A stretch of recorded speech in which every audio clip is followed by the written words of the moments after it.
حضور صلی اللہ علیہ وسلم نے فرمایا، اور جو نمازوں میں سستی کرتا ہے اللہ تعالیٰ اس سے 15 قسم کی سزائیں دیتا ہے، 5 دنیا میں، 3 موت کے وقت، 3 قبر میں، اور 3 قبر سے نکلتے وقت۔ دنیا والی 5 سزائیں یہ ہیں: سب سے پہلے عمر کی برکت ختم ہو جاتی ہے، اور دوسری سزا یہ ہے اس کے چہرے سے صالحین کی نشانیاں ختم ہو جاتی ہیں، تیسری سزا یہ ہے اس کے نیک کاموں کا اجر ہٹا دیا جاتا ہے، چوتھی سزا یہ ہے اس کی دعا آسمان کی طرف بلند نہیں کی جاتی، اور 5ویں سزا یہ ہوتی ہے اس کے لیے صالحین کی دعا میں کوئی حصہ نہیں ہوتا۔ موت کے وقت 3 سزائیں یہ ہیں: ذلیل ہو کر مرتا ہے، بھوکا مرتا ہے، ایسی پیاس کی حالت میں مرتا ہے اگر اسے دنیا کے تمام سمندروں کا پانی بھی پلایا جائے پھر بھی وہ سیراب نہیں ہو سکے گا اور اس کی پیاس نہ ختم ہوگی۔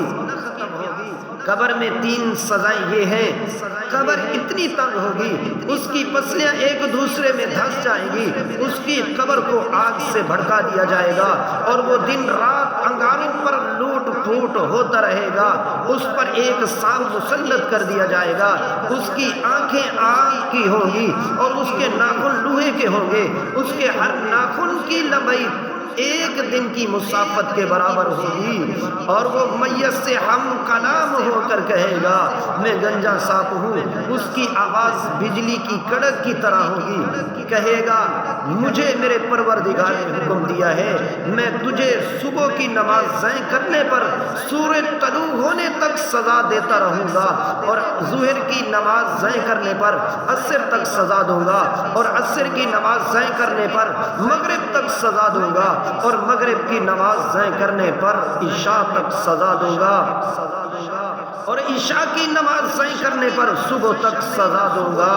قبر سے نکلتے وقت میدان محشر میں یہ سزائیں ہوگی: سخت حساب ہوگا، رب ناراض ہوگا، آگ میں داخل ہوگا۔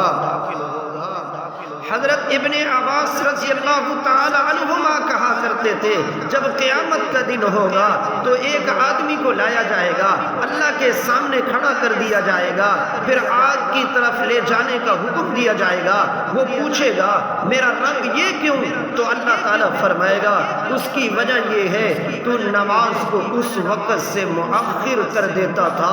اور میرے نام کے ساتھ جھوٹی قسمیں اٹھاتا تھا۔ حضور صلی اللہ علیہ وسلم نے فرمایا قیامت کا دن سب سے پہلے نماز چھوڑنے والوں کے چہرے سیاہ کیے جائیں گے، اور جہنم کی ایک وادی ہے جس میں سانپ ہوں گے، ہر سانپ اونٹ کی گردن کے برابر موٹا ہوگا اور اس کی لمبائی 1 مہینے کی مسافت کے برابر ہوگی، اور وہ نماز چھوڑنے والوں کو ڈھسے گا، اس کا زہر اس کے جسم میں 70 سال تک جوش مارتا رہے گا۔ میرے بھائیو دوستو،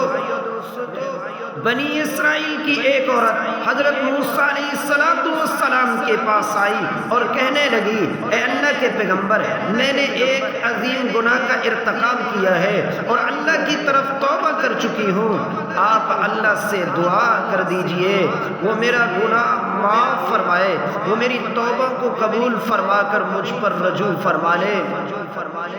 حضرت موسیٰ علیہ السلام نے جواب دیا تیرا گناہ کیا ہے؟ اس نے کہا میں نے اے اللہ کے نبی زنا کیا اور بچہ پیدا ہوا، قتل کر دیا۔ حضرت موسیٰ علیہ السلام کہنے لگے اے بدکار عورت یہاں سے نکل جا، کہاں آسمان سے آگ نازل ہو کر تیری نحوست سے ہمیں بھی نہ جلا ڈالے۔ وہ غمگین دل کے ساتھ باہر نکلی، ادھر جبرائیل علیہ السلام تشریف لے آئے اور کہنے لگے اے موسیٰ، اللہ تعالیٰ آپ سے فرما رہے ہیں آپ نے توبہ کرنے والی عورت کو کیوں واپس لٹایا؟ کیا آپ کو اس سے برا کوئی نظر نہیں آیا؟ حضرت موسیٰ علیہ السلام نے پوچھا اے جبرائیل بھلا اس سے بدتر کون ہوگا؟ فرمایا وہ شخص جو جان بوجھ کر نماز چھوڑ دیتا ہے۔